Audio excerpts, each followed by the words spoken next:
கிறிஸ்துவுக்குள்ளான சகோதர சகோதரிகளுக்கு என்னுடைய வாழ்த்துக்கள். சென்ற பகுதியில் பெர்கமஸ் சபைக்கு கிறிஸ்து சொன்ன செய்தியை பற்றியும் அதனுடைய விளக்கத்தை பற்றியும் பார்த்தோம். இந்த பகுதியில் பெர்கமஸ் சபை காலகட்டத்தின் முக்கியமான வரலாற்று நிகழ்வுகளையும், கிறிஸ்தவ அமைப்புகள் எப்படியெல்லாம் வளர்ச்சி அடைந்தது, அரசாங்க அதிகாரத்தை பயன்படுத்தி எப்படி பாப்பசி உச்சகட்ட அதிகாரத்துக்கு வந்தது என்பதையெல்லாம் பார்க்கலாம். கிபி 313 இருந்து இந்த சபையின் காலகட்டம் ஆரம்பிக்கிறதுன்னு பார்த்தோம். ரோம பேரரசின் அரசன் கான்ஸ்டான்டைன், அதேபோல் கிழக்கு பகுதியை ஆண்டு கொண்டிருந்த லிசினியஸ், இந்த இருவருமே கிறிஸ்தவர்களை இனிமேல் துன்புறுத்தக்கூடாது, அவர்களிடம் பரிவோடு அன்போடு நடந்து கொள்ள வேண்டும் என்கிற ஆணையை பிறப்பிக்கிறார்கள். இது ரோம பேரரசு முழுவதும் கொண்டு செல்லப்படுகிறது. பிப்ரவரி மாதமே மேற்கு பகுதியில் இந்த ஆணை செயல்படுத்தப்படுகிறது. கிழக்கு பகுதியில் பார்த்திங்கன்னா ஜூன் மாதத்தில் போயிடுது. ஆக இதற்கு பிறகு கிறிஸ்தவர்களை யாரும் எதிர்க்கவில்லை, துன்புறுத்தவில்லை. அதனால் இப்போ பேர் கிறிஸ்தவ அமைப்புகள் வேகமாக வளர்ச்சி அடையுது. ஆனால் இது எப்படி மிக பயங்கரமான வலிமையான அந்தி கிறிஸ்தவ அமைப்பாக உருவெடுக்க முடியும்? 2 தெசலோனிக்கேயர் 2:7-8 இந்த பாவ மனுஷனுக்கான தடைகள் நீக்கப்படும் போது அவன் வெளிப்படுவான் என்று சொல்லப்பட்டிருக்கு. அக்கிரமத்தின் இரகசியம் இப்பொழுதே கிரியை செய்கிறது. ஆனாலும் தடை செய்கிறவன் நடுவிலிருந்து நீக்கப்படும் முன்னே அது வெளிப்படாது. நீக்கப்படும் போது அந்த அக்கிரமக்காரன் வெளிப்படுவான். இது எப்படி நிகழ்ந்தது என்பதை நம்ம வரலாற்றில் பார்க்கலாம். அப்போ இந்த காலகட்டத்தில் முதலாவது நடந்த முக்கியமான விஷயம் இந்த எடிக்ட் ஆஃப் மிலன். இதற்கு பிறகு அடுத்த பிரச்சனை என்ன வந்ததுன்னா, ரோம பேரரசு முழுவதும் இருக்கக்கூடிய கிறிஸ்தவ அமைப்புகளிடையே ஒரே விதமான கோட்பாடுகள் இல்லை. ஒவ்வொருத்தரும் ஆளுக்கு ஒரு கோட்பாடுகள், வித்தியாசமான விளக்கங்களோட இருந்தாங்க. இந்த கிறிஸ்தவ மதம் ரோம பேரரசுடைய மதமாக, அந்த அரசனுடைய மதமாகிவிட்டது. கிறிஸ்தவ மதம் வேகமாக பரவிட்டுருக்கு, செல்வாக்கு அதிகரித்து கொண்டிருக்கு அப்படின்னு தான் இது அரசாங்க மதமாக்கப்படுது. அப்படி இருக்கும்போது கிறிஸ்தவ மதத்தில் வேறுபட்ட கொள்கைகள், கோட்பாடுகள் இருக்குது. அதனால் பிரிவினைகளும் சச்சரவுகளும் வருது. அப்போ இப்படி இருந்தால் அது அரசாங்கத்தை பாதிக்குமே என்கிற ஒரு எண்ணம் அரசனுக்கு வருது. இதற்கு ஒரு தீர்வு காண கிறிஸ்தவ மண்டலத்தில் உள்ள எல்லா தலைவர்கள், பிஷப்புகளை எல்லாம் ஒரு இடத்துல கூட்டி ஒரு மாநாடு நடத்தி அங்கே இந்த கருத்து வேறுபாடுகளை எல்லாம் அகற்றி ஒரே கோட்பாடுன்னு கொண்டு வந்துடணும். அப்படி ஒரே நாடு ஒரே மதம்னு இருந்தால் தான் ஆட்சியாளர்களுக்கு வசதியாக இருக்கும் அப்படிங்கிற ஒரு கருத்தில் இந்த மாநாட்டை கூட்டுறாங்க. நிசியா என்கிற இடத்துல ஒரு மிகப்பெரிய மாநாடை கூட்டினாங்க. ரோமன் எம்பையர் முழுவதும் இருக்கக்கூடிய 1800 பிஷப்புகளுக்கு அழைப்பு சென்றது. பேரரசின் கிழக்கு பகுதியில் இருக்கக்கூடிய 1000 பிஷப்புகளுக்கும் மேற்கு பகுதியில் இருக்கக்கூடிய 800 பிஷப்புகளுக்கும் அழைப்பு கொடுக்கப்பட்டது. ஆனால் மிக குறைந்த எண்ணிக்கையில் தான் அந்த மாநாட்டுக்கு வந்திருந்தாங்க. அதுவும் எவ்வளோ பேர் வந்திருந்தாங்க அப்படிங்கிறது மிக தெளிவாக தெரியவில்லை.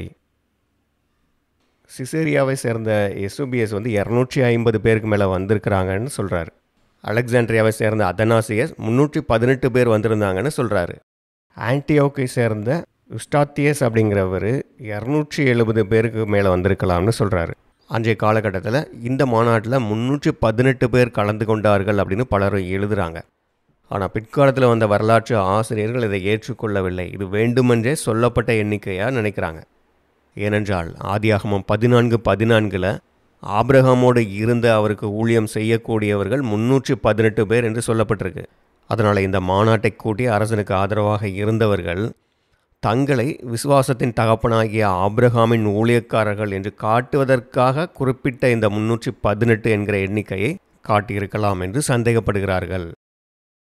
270 300 பேருக்குள்ளே வந்திருக்கலாம். இந்த காலகட்டத்தில் தான் ஏரியன் கான்ட்ரவர்சி இருந்தது.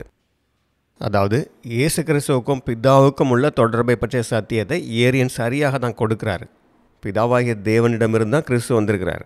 அப்போது இயேசு கிறிஸ்து ஒரு காலகட்டத்தில் இல்லாமல் இருந்து பின்பு படைக்கப்பட்டு இருக்கிறார். பிதாவாகிய தேவனுடைய குமாரனாக இருக்கிறார். ஆனால் திருத்துவத்தை கொண்டு வந்தவங்க இயேசு கிறிஸ்து தான் பிதாவாகவும் இருக்கிறாரு. அவங்க 2 பேர் தான், ஆனால் ஒன்றா இருக்கிறாங்க. இப்படிப்பட்ட குழப்பத்தை கொண்டு வர்றாங்க. கிறிஸ்தவ மண்டலம் முழுவதும் இந்த 2 கருத்துக்களால் பிளவுபட்டு இருக்குது. இந்த முரண்பாட்டை சரி செய்கிறதுக்காகத்தான் கவுன்சில் ஆஃப் நிசியாவையே கான்ஸ்டான்டைன் ஏற்பாடு செய்கிறார். ஆனால் கான்ஸ்டான்டைன் மன்னன் திருத்துவ கொள்கையை கொண்டிருந்த ரோம பிஷப்புக்கு ஆதரவான நிலையை தான் எடுக்கிறாரு. அவர் அப்படி ரோம பிஷப்புக்கு ஆதரவான நிலையை தான் எடுக்கிறாரு அப்படிங்கிறத தெரிந்து தான் பெரும்பாலான பிஷப்புகள் அந்த கவுன்சில் ஆஃப் நிசியாவில் கலந்து கொள்ளவே இல்லை. அதே போல் இந்த கான்ஸ்டான்டைனுடைய முடிவு ரோம பிஷப்புடைய கோட்பாடுகளை ஆதரித்து தான் இருந்தது.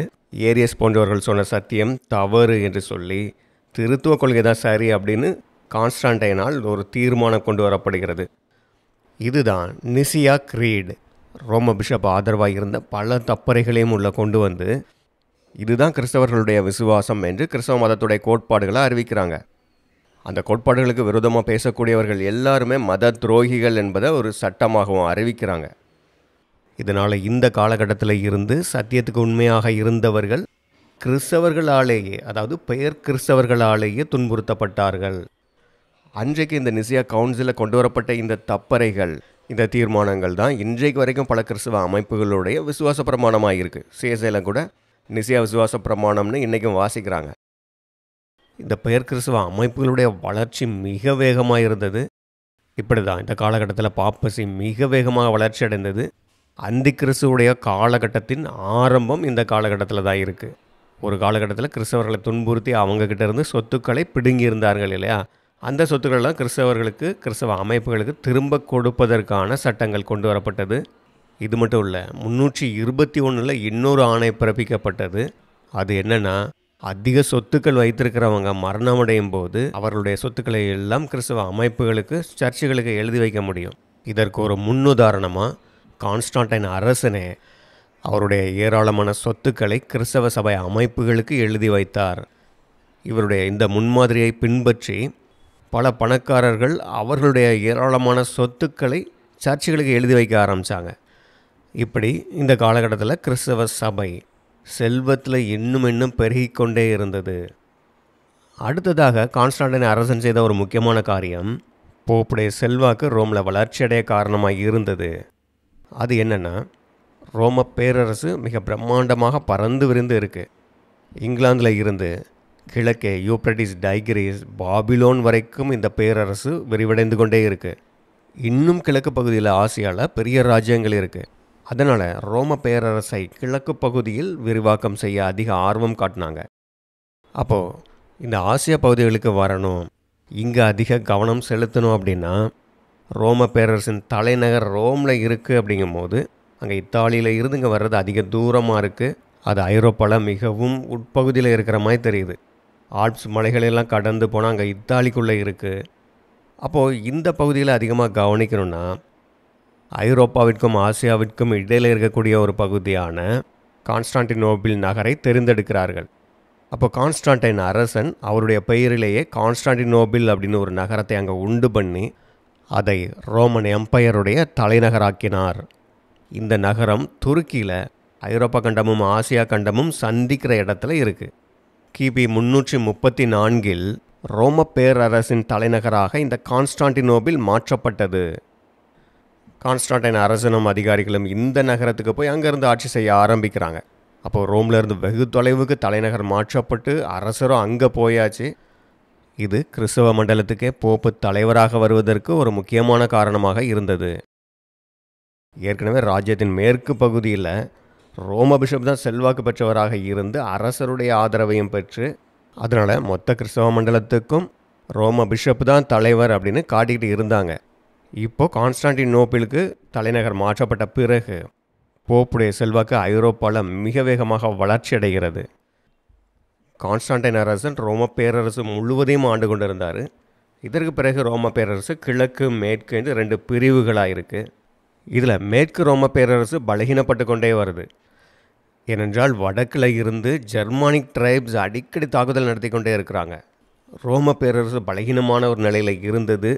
அப்போது அனுபவம் உள்ள தலைவர்களும் கிடையாது. கடைசி ரோம அரசன் ரோமுலஸ் அகஸ்டுலஸ், இவன் ராஜாவாகும்போது 11 வயது தான். இந்த காலகட்டத்தில் ஜெர்மன் இனக்குழுவை சேர்ந்த ஒடேசியஸ் அப்படிங்கிறவர் அங்கே இராணுவ அதிகாரியாக இருக்கிறாரு. இவர் பல ஜெர்மனிய இனக்குழுக்களை ஒன்றாக திரட்டி ரோமுக்கு எதிராக யுத்தம் பண்ணுறாரு. இந்த யுத்தத்தில் இறுதியாக ரோம் வீழ்ச்சி அடைகிறது. கிபி 476 மிகப்பெரிய பேரரசாக இருந்து வந்த ரோம் வீழ்ச்சி அடைகிறது. ஆனால் இது மேற்கு ரோம ராஜ்யம்தான். கிழக்கு பகுதியில் இருக்கக்கூடிய ரோம ராஜ்யம் இன்னும் செழிப்பாக பலமுள்ளதாகத்தான் இருக்குது. பைசாண்டின் எம்பையர் என்று அழைக்கப்படும் கிழக்கு ரோம ராஜ்யம் இதற்கு பிறகும் வலிமையாக தொடர்ந்து இருந்தது.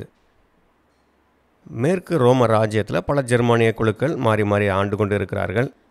இந்த காலகட்டத்தை ஹெரூலி கிங்டம்னு சொல்லலாம்.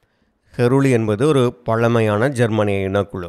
இவர்களுடைய காலகட்டத்துக்கு பிறகு ஆஸ்ட்ரோகோத் என்கிற ஜெர்மானிய இனத்தை சேர்ந்தவர்கள் வந்து இத்தாலியை ஆளுகை செய்கிறார்கள். ஹெருலி, ஆஸ்ட்ரோகோத் ராஜ்யங்கள் இத்தாலியை ஆண்டு கொண்டிருக்கும் வரைக்கும் போப்பினால் இத்தாலி முழுவதும் செல்வாக்கு செலுத்த முடியவில்லை. கிறிஸ்தவ மதத்திற்கு தலைவர் என்று சொல்லிக் கொண்டாலும் ஹெருலி, ஆஸ்ட்ரோகோத் இவர்கள் ஆண்டு கொண்டிருக்கும் போது இவரால் அதிகாரத்துக்கு வர முடியலை. கிபி 535 கிழக்கு ரோம ராஜ்யத்தின் அரசனாக இருந்த ஜஸ்டினியன் பழையபடி ரோம ராஜ்யத்தை கொண்டு வரணும் அப்படின்னு சொல்லி மேற்கு பகுதிக்கு வந்து யுத்தம் பண்ணுறாரு.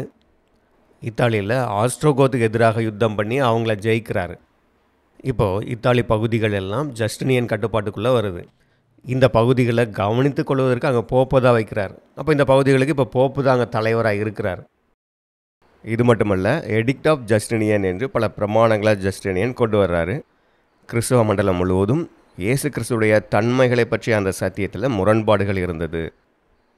இயேசு கிறிஸ்து ஆவி நிலையில் இருந்து பூமியில் மனிதராக பிறக்கும்போது அவர் முழு மனிதராக தான் பிறந்து வர்றார்.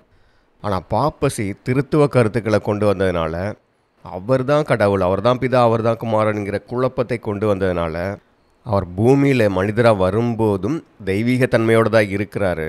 ஏன்னா அவர் தான் கடவுள். அப்போது அவர் எப்பொழுதும் ஒரே தன்மையோட அந்த தெய்வீக தன்மையில் தான் இருக்கிறாரு என்கிற தப்பறையை கொண்டு வரும்போது கிறிஸ்தவ மண்டலத்தில் மற்ற பிரிவினர் இதை எதிர்த்தாங்க. கிழக்கு ரோம பேரரசில் கான்ஸ்டாண்டினோபிள் சர்ச்சும் இந்த கருத்துக்கு எதிராக தான் இருந்தது. இந்த கருத்துக்களால் ரோமும் கான்ஸ்டாண்டினோபிளும் பிரிந்து இருக்கும்போது அதை ஒன்று சேர்க்கிறதுக்காக ஜஸ்டினியன் இந்த கருத்தை ஏற்றுக்கொள்கிறார். இப்போ கிறிஸ்தவ மண்டலம் முழுவதுமே பாப்பசியுடைய இந்த தப்பறைகள் எல்லாம் ஏற்றுக்கொள்ளப்படுது. ஜஸ்டினியனும் பாப்பசிக்கு ஆதரவான ஒரு நிலையை எடுக்கிறார். அதனால் கிறிஸ்தவ மண்டலம் முழுவதும் இப்போ போப்பு தான் மதத்துக்கு தலைமை என்கிற ஒரு ஸ்தானத்துக்கு வர்றார். இந்த வருஷத்தில் இருந்து கிபி 539 இருந்து தான் அந்தி கிறிஸ்துடைய இருண்ட காலகட்டம் ஆரம்பிக்கிறது. 1260 வருடங்கள், அந்த 3.5 வருட காலக்கணக்கு பார்க்குறோம் இல்லையா? இந்த இருண்ட காலகட்டம், இந்த அந்தி கிறிஸ்துவின் காலகட்டம் 539 AD இருந்து ஆரம்பிக்குது. ஏன்னா இப்போ தான் ஜஸ்டினியன் இந்த பகுதிகளை எல்லாம் ஜெயித்து அதை போப்புடைய கட்டுப்பாட்டில் கொடுத்துட்டு வர்றாரு. இது குறிப்பாக 539வது வருடத்தில் இருந்து தான் ஆரம்பிக்குது அப்படின்னு ஏன் சொல்கிறோம், எப்படி அதை சொல்ல முடியும் அப்படின்னு கேட்டால், நம்ம ஏற்கனவே படித்தபடி இந்த 3.5 காலம் அப்படிங்கிறது 1260 வருடங்கள், 1260 நாட்கள் என்று சொல்லப்பட்டிருக்கும்.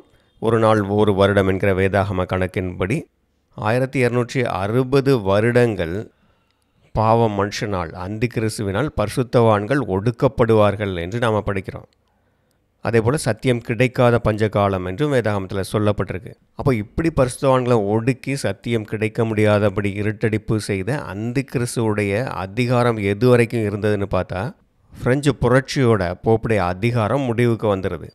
பிரெஞ்சு புரட்சி முடிவடைகிற காலகட்டத்தில் 1798 நெப்போலியன் இத்தாலியை ஜெயித்து ரோமுக்கு போய் அங்கே போப்பை சிறைப்பிடித்து கொண்டு வந்துடுறாரு. இதோட போப்புடைய ஆளுகை அதிகாரம் எல்லாம் ஒரு முடிவுக்கு வந்துடுது. அப்போ 1799 தான் அந்தி கிறிஸ்துடைய ஆளுகையுடைய முடிவு காலம் அப்படிங்கிறது நமக்கு தெளிவாக தெரிஞ்சிருது.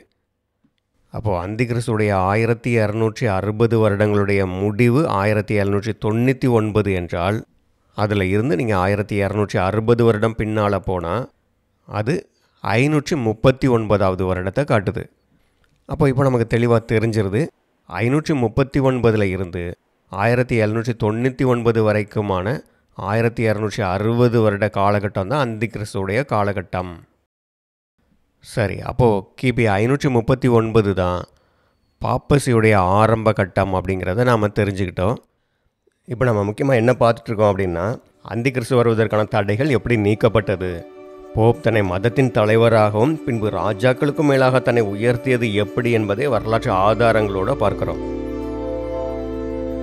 த beginning of the dark age. Pope இப்படி மத தலைவராக இந்த உச்சபட்ச அதிகாரத்துக்கு வர்றதுக்கு அவருக்கு தடையாக இருந்த எல்லா தடைகளும் இங்கே நீக்கப்பட்டுருது. ஏன்னா இந்த அந்தி கிறிஸ்து அப்படின்னு சொல்லும்போது அப்போஸ்தலர்கள் காலகட்டத்திலே அநேக அந்தி கிறிஸ்துகள் இருந்தாங்கன்னு பார்க்குறோம். ஆனால் அப்பொழுது இருந்து இப்படி இந்த பெரிய தலைவராக அந்தி கிறிஸ்துவாக வருவதற்கு அங்கே தடையாக இருந்தது ரோம அரசாங்கம் தான். புறமதத்தை பின்பற்றுகிற ரோம ராஜ்யத்தில் சீசர் தான் அங்கே மதத்திற்கும் தலைவராக இருக்கிறார். அவர் தான் தலைமை மத குருவாக இருக்கிறார். அதனால தான் சீசருக்கு பொண்டிபஸ் மேக்சிமஸ் என்கிற பட்டமும் இருக்குது. அவர் தான் chief high priest of the Roman religion. ஆக அங்கே அரசனே மதத்திற்கு தலைவராக இருக்கும்போது இந்த கிறிஸ்தவ மத தலைவர்கள் இவர்கள் அந்தி கிறிஸ்தா வர முடியல. ஆனால் இப்போ பாருங்கள், எல்லா தடைகளும் நீக்கப்பட்டு விட்டது. முதலில் பேகன் ரோம், புறமதத்தை பின்பற்றுகிற ரோம ராஜ்யம், அதனால தான் கிறிஸ்தவர்கள் அதிகமாக துன்புறுத்தப்பட்டார்கள். அடுத்ததாக கிறிஸ்தவ மதத்தை ஏற்றுக்கொண்ட ரோம ராஜ்யம். கிறிஸ்தவ மதத்தை ஏற்றுக்கொண்டதுனால கிறிஸ்தவ சபைகள் மிக அதிவேகமாக வளர்ச்சியடைய உதவியாக இருந்தது. கிறிஸ்தவ மதத்திற்கு ஆதரவான பல சட்டங்கள், அளவுக்கு அதிகமான செல்வாக்கு, செல்வம், அதோடு ரோம பேரரசுடைய தலைநகரும் கான்ஸ்டாண்டினோபிளுக்கு போயிட்டு இப்போ ரோமில் அதிகாரம் செலுத்துபவராக போப்பு தான் இருக்கிறார். அடுத்த கட்டமாக போப்புக்கு எதிரியாக இருந்த ஹெருலி, ஆஸ்ட்ரோகோத் இந்த ராஜ்யங்களும் இப்போ இல்லை. அதனால் இப்போது இத்தாலியில் செல்வாக்குமிக்க ஒரே தலைவர்னால் போப்பு தான். ஏற்கனவே ரோமில் மன்னர் இல்லை, தலைநகர் கான்ஸ்டாண்டினோபிளுக்கு போய்விட்டது. அது மட்டும் இல்லாமல் இப்போ முற்றிலுமாக வெஸ்டர்ன் ரோமன் எம்பையரை விழுந்து விட்டது. அதனால் ஐரோப்பாவிலேயே செல்வாக்குமிக்க ராஜாக்களோ ராஜ்யங்களோ அங்கே இல்லை. ரோம பேரரசு வீழ்ச்சியடைந்த பிறகு துண்டு துண்டாக சிதறிவிட்டது. அங்கங்கே சின்ன சின்ன ராஜ்யங்களாக பிரபுக்கள், ராஜாக்கள் சின்ன சின்ன இடத்துல ஆண்டுக்கிட்டு இருக்கிறாங்க. அப்போது யூரோப் முழுதும் ஸ்டெபிலிட்டி இல்லை, நிலையான ஆட்சி கொடுக்கக்கூடிய பெரிய அரசாங்கங்களோ தலைவர்களோ இல்லை. ரோமன் எம்பையர் வீழ்ச்சியடைந்த பிறகு அந்த குழப்பமான சூழ்நிலையில் அங்கே மக்களுக்கு ஒரு நம்பிக்கையூட்டக்கூடிய வகையில், ஆறுதலை கொடுக்கக்கூடிய வகையில் ஒரு செல்வாக்குமிக்க தலைவராக போப்பு மட்டும்தான் இருக்கிறாரு. அப்போ எல்லா மக்களும் அங்கே போப்புட்டு தான் வந்தாகணும். ரோம பேரரசு வீழ்ச்சியடைந்த பிறகு இருக்கக்கூடிய இந்த குழப்பமான காலகட்டத்தில் இன்னும் பல வினோதமான காரியங்கள் நடந்தது. இது எல்லாமே பாப்பசி அதிகாரத்துக்கு வர்றதுக்கு ஏற்ற சூழலை ஏற்படுத்தி கொடுத்தது. பல வரலாற்று ஆசிரியர்கள் மனித வரலாற்றிலேயே மனிதர்கள் வாழவே முடியாது என்று சொல்லக்கூடிய அளவு அவ்வளவு மோசமான ஒரு காலகட்டம் என்றால் அது கிபி 536 549 வரை உள்ள காலகட்டம்னு சொல்கிறாங்க. ஏனென்றால் கிபி 536 திடீர்னு சூரியன் இருண்டு பருவநிலை மிகப்பெரிய அளவில் மாற்றமடைந்தது. மர்மமான மூடுபனி போன்ற ஒன்று பரவி சூரிய வெளிச்சத்தை, வெப்பத்தை கொடுக்க முடியாதபடி தடுத்திருக்கு.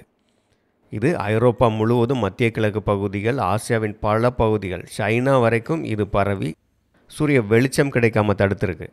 பகலில் கூட சூரியன் மிக குறைந்த வெளிச்சத்தை தான் கொடுத்துருக்கு.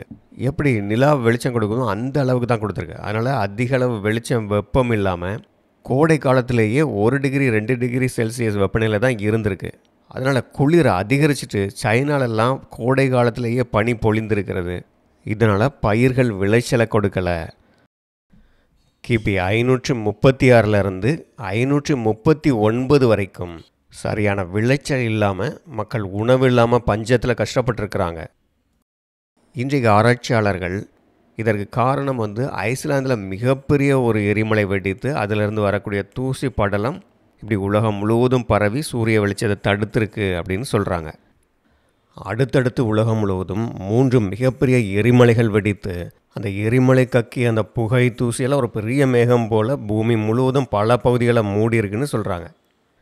இப்படி தான் கிபி 539 40களில் இன்னொரு மிகப்பெரிய எரிமலை வெடித்து இந்த நிலைமையை இன்னும் மோசமாக்கியிருக்கு. இப்போ வெப்பநிலை திரும்பவும் கீழே இறங்கியிருக்கு. இப்படி சூரியன் அந்தகாரப்பட்டு பருவநிலை பாதிக்கப்பட்டு விளைச்சல் பெரிய அளவில் பாதிக்கப்பட்டு பஞ்சம் வந்திருக்கு.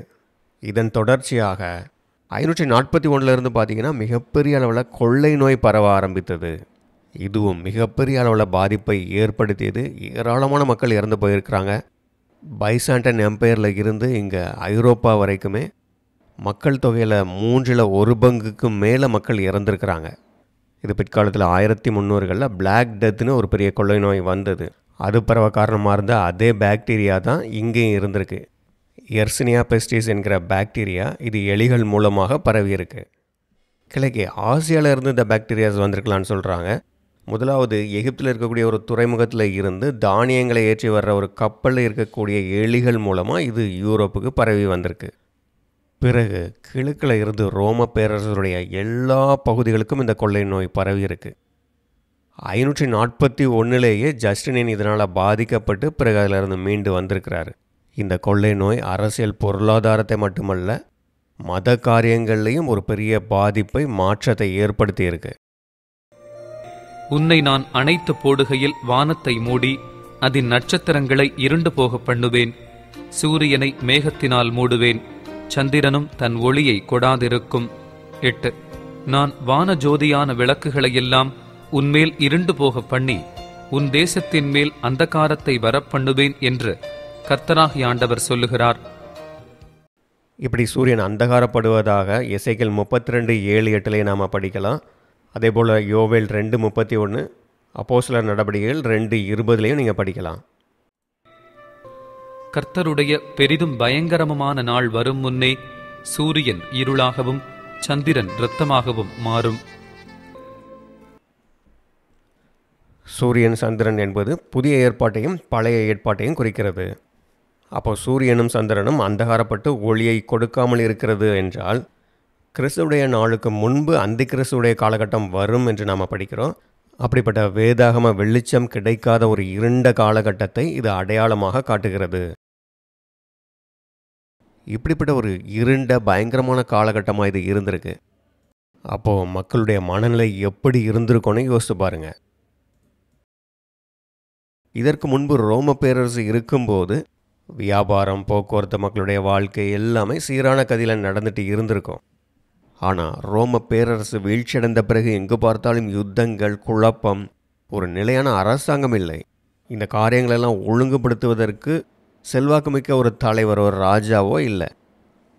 பொதுவாக எல்லாமே ஒழுங்காக நடந்துகிட்டு இருக்கும்போது மக்கள் கடவுளை பற்றி நினைக்க மாட்டாங்க. ஆனால் இப்படிப்பட்ட ஒரு பயங்கரமான குழப்பம் நிறைந்த சூழல் சூரியனே மங்கி போயிருக்குது. இதனால் அடுத்தடுத்து பஞ்சம், கொள்ளை நோய் இதெல்லாம் சேர்ந்து வரும்போது மூட நம்பிக்கைகள் இருக்கக்கூடிய மக்கள் எந்தளவு பயந்து போயிருப்பாங்க.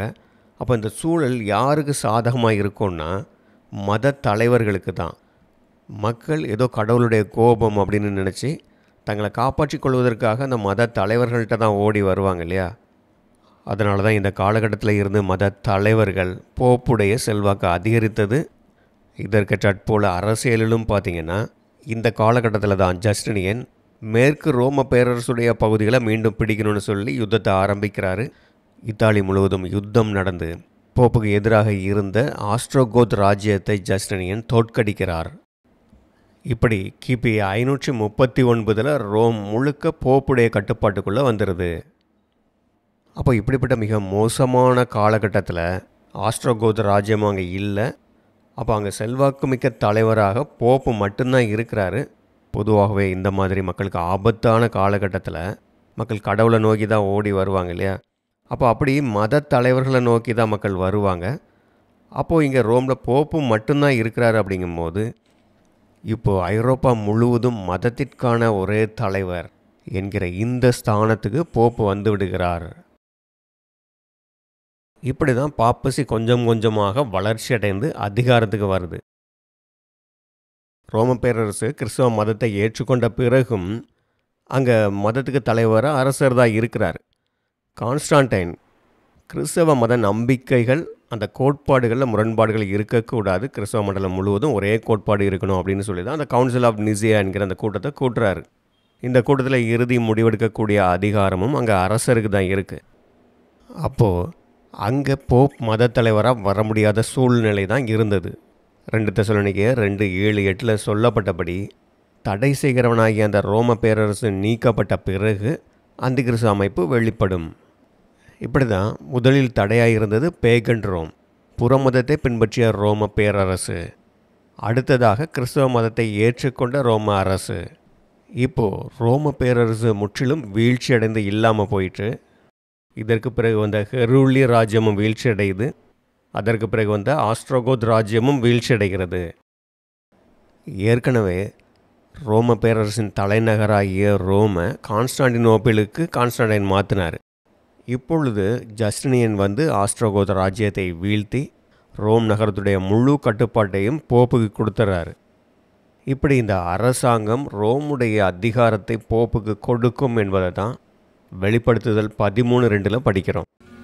வலு சர்ப்பமானது தன் பலத்தையும் தன் சிங்காசனத்தையும் மிகுந்த அதிகாரத்தையும் அதற்கு கொடுத்தது. ரோம் நகரம் பாப்பசிக்கு கொடுக்கப்பட்டதை விளக்கக்கூடிய இன்னொரு வசனம் வெளிப்படுத்துதல் 17:9. ஞானமுள்ள மனம் இதிலே விளங்கும். அந்த 7 தலைகளும் அந்த ஸ்திரீ உட்கார்ந்திருக்கிற 7 மலைகளாம். இங்கே 7 மலைகள் 7 ராஜாக்களையும் குறிக்கும், 7 மலைகள் மீது கட்டப்பட்ட ரோம் நகரத்தையும் குறிக்கும். அப்போது இங்கே இந்த ஸ்திரீ என்கிற இந்த பாபிலோன், இந்த கிறிஸ்தவ மண்டலம் உட்கார்ந்து அதிகாரம் செலுத்தக்கூடிய இடம் ரோம் நகரம். தானியேல் தீர்க்க தரிசனத்தில் மிருகத்தின் தலையில் இருக்கக்கூடிய 10 கொம்புகளில் ஒரு கொம்பு சின்ன கொம்பாக முளைத்து எழும்பி அதில் பெருமையான பேச்சுக்களை பேசக்கூடிய வாயை உடையதாக இருக்குது, கண்கள் இருக்கக்கூடியதாக இருக்குது. இந்த கொம்பு முளைத்து வரும்போது அதற்கு முன்பு 3 கொம்புகள் பிடுங்கப்படுகிறது. அப்போது இந்த அந்தி கிறிஸ்து என்கிற இந்த ராஜ்யம் வருவதற்கு முன்பு அங்கே 3 ராஜ்யங்கள் பிடுங்கப்படும் அப்படிங்கிறத தான் இது காட்டுது. தானியேல் தீர்க்க தரிசனத்தில் அடையாளமாக காட்டப்பட்ட இந்த காரியம் நிறைவேறுவதை சரித்திரம் மூலமாக நம்ம அறிந்து கொள்ள முடியுது. இந்த பாப்பசி அதிகாரத்திற்கு வருவதற்கு முன்பு, இந்த பாப்பசி கிங்டத்துக்கு முன்பு ஆஸ்ட்ரோகோத், ஹெருலி, ரோமன் எம்பையர் இதெல்லாம் பிடுங்கப்படுகிறது. இதற்கு பிறகு தான் இந்த பாப்பசி ஒரு பெரிய ராஜ்யமாக அதிகாரத்துக்கு வர முடியுது. இந்த 3.5 காலம் சத்தியம் கிடைக்காத பஞ்ச காலம், 1660 வருடங்கள் சத்தியம் கிடைக்காத பஞ்ச காலமாக இருண்ட யுகமாக இருக்குது. இந்த காலகட்டத்தை கணக்கிடுவதை பற்றியெல்லாம் நம்ம அந்தி கிறிஸ்து என்கிற பாடத்தில் ஏற்கனவே படிச்சிருக்கிறோம். இந்த காலகட்டத்துக்கு பிறகு கிபி 568 கிபி 774 வரைக்கும் லாம்பார்ட்ஸ் அல்லது லாங்கோபார்ட்ஸ் அப்படின்னு சொல்லக்கூடிய ஒரு இனத்தார் ஆண்டுகிட்டு இருக்கிறாங்க. இத்தாலியுடைய தென் பகுதிகளெல்லாம் இவங்க தான் வலிமையாக இருக்கிறாங்க. அது மட்டும் இல்லை, இவர்கள் போப்புக்கு எதிராக இருக்கிறாங்க. ஏன்னா இவர்கள் திருத்துவ கருத்துக்களுக்கு எதிரானவர்கள், ஸ்டார் மெம்பர் ஏரியஸுடைய கருத்துக்களை பின்பற்றுகிறவர்களாக இருக்கிறாங்க. இப்படி இந்த லாம்பார்ட்ஸ் அங்கே போப்பு மிகுந்த அதிகாரத்தோட வளர்ச்சி அடைகிறதுக்கு ஒரு தடையாக இருக்கிறாங்க. இப்படிப்பட்ட சூழலில் போப் லியோ 3 என்பவர் ஒரு மிகப்பெரிய குற்றம் செய்துடுறாரு. அதனால் இந்த லாம்பார்ட்ஸ் அவருக்கு எதிராக வர்றாங்க. இதனால் இந்த போப் லியோ 3 பயந்து போய் அப்போது பிரெஞ்சு ராஜ்யத்தை ஆண்டு கொண்டு இருந்த சார்ல்மேனே என்கிற அரசர்கிட்ட போய் உதவி கேட்குறாரு. சார்ல்மேனே இந்த லாம்பார்ட்ஸுக்கு எதிராக யுத்தம் பண்ணி அவங்கள ஜெயிக்கிறாரு. ஜெயித்த பிறகு அந்த ஜெயித்த பகுதிகளில் ஒரு குறிப்பிட்ட பகுதியை போப்புடைய நேரடி ஆளுகைக்குள்ளே இருக்கிற மாதிரி கொடுத்துட்றாரு. இப்போதான் முதன்முறையாக ரோமுக்கு வெளியே உள்ள பகுதிகளும் போப்புடைய நேரடி கட்டுப்பாட்டுக்குள்ளே வருது. இதற்கு அடுத்த வருடம் சார்ல் மேக்னே ரோமுக்கு வர்றாரு. அப்போ போப் லியோ அவருக்கு எம்பரர் ஆஃப் த வெஸ்ட் அப்படின்னு சொல்லி முடிசூட்டுறாரு. ஹோலி ரோமன் எம்பரர் அப்படிங்கிற பட்டத்தை கொடுக்குறாரு. இது திடீர்னு தற்செயலாக நடந்தது போல காட்டப்பட்டாலும் சார்ல் மேக்னே போப் லியோவுக்கு உதவி செய்ததால் முந்தின வருடமே இதை ரகசியமாக அவங்க திட்டமிட்டிருந்தாங்க. இதன் மூலமாக ராஜாக்களுக்கே முடிசூட்டி வைக்கக்கூடிய அந்த ஸ்தானத்துக்கு போப் தன்னை உயர்த்தி கொண்டார். அப்போது இதுவரைக்கும் மதத்துக்கு தான் தலைமை என்கிற ஒரு ஸ்தானத்தில் இருந்தார். இப்போது 799 இருந்து அரசியல் காரியங்களில் ராஜ்ய காரியங்களை தலையிடக்கூடிய அளவு வளர்ச்சி அடைகிறார். இந்த காலகட்டத்தில் இருந்து தான் அரசாங்க விஷயங்களில் தலையிடுறது, ராஜாக்களுக்கு மேலாக தன்னை உயர்த்தி கொள்வது, இந்த மாதிரி காரியங்களை போப்புகள் செய்ய ஆரம்பிக்கிறாங்க. எப்படி இயேசு கிறிஸ்து ஆசாரியராகவும் ராஜாவாகவும் இருக்கிறாரோ அதே போல் இவர்கள் மத தலைவராகவும் இருக்கணும்னு விரும்புகிறாங்க, உலகத்துக்கும் ராஜாவாக இருக்கணும்னு விரும்புகிறாங்க. இப்படி இவர்கள் கிறிஸ்ட் வகுப்பாராக ராஜாக்களாக காட்டிக்கொள்கிறார்கள். ஆனால் உண்மையாக கிறிஸ்துவுக்கு எதிராக இருக்கிறார்கள். சத்தியத்தின்படி பார்த்தாலும் அப்படி இல்லை, குணாம்சத்தின்படி பார்த்தாலும் இல்லை. அதனால தான் வேதாகமம் இவர்களை போலி கிறிஸ்து, ஆன்டி கிரைஸ்ட்னு சொல்லுது, தமிழ் அந்தி கிறிஸ்துன்னு சொல்கிறாங்க. இந்த பெர்கம சபை காலகட்டத்தில் 539வது வருடத்தில் இருந்து அந்தி கிறிஸ்துடைய காலகட்டம் 1260 வருடங்கள் ஆரம்பிக்குது. இதில் 260 வருடங்கள் இந்த சபை காலகட்டத்திலேயே போயிடுது. இதற்கு பிறகு 799ஆம் வருடத்தில் இருந்து மீதி 1000 வருடம் அந்தி கிறிஸ்துடைய போலி மில்லேனிய காலகட்டம். இந்த 799ஆம் வருடத்தில் இருந்து தியத்தீரா சபை காலகட்டம் ஆரம்பிக்கிறது. இதுவரை பெர்கம சபை காலகட்டத்தின் வரலாற்று காரியங்களை பார்த்தோம். அடுத்ததாக இப்படிப்பட்ட இந்த காலகட்டத்தில் பெர்கம சபைக்கான ஸ்டார் மெம்பர்ஸ் எப்படிப்பட்ட ஊழியத்தை செய்தார்கள் என்பதை பற்றி பார்க்கலாம். இந்த 7 சபைகளை பற்றிய சத்தியங்கள், வரலாற்று காரியங்கள் இவைகளை பற்றி அறிந்து கொள்வதற்கான இந்த வசதிகளை எல்லாம் கொடுத்த நம்முடைய தேவனுக்கும் நம்முடைய இரட்சகராகிய இயேசு கிறிஸ்துவுக்கும் நமது நன்றியை ஏறெடுப்போம். தேவனுக்கே மகிமை உண்டாவதாக. ஆமேன்.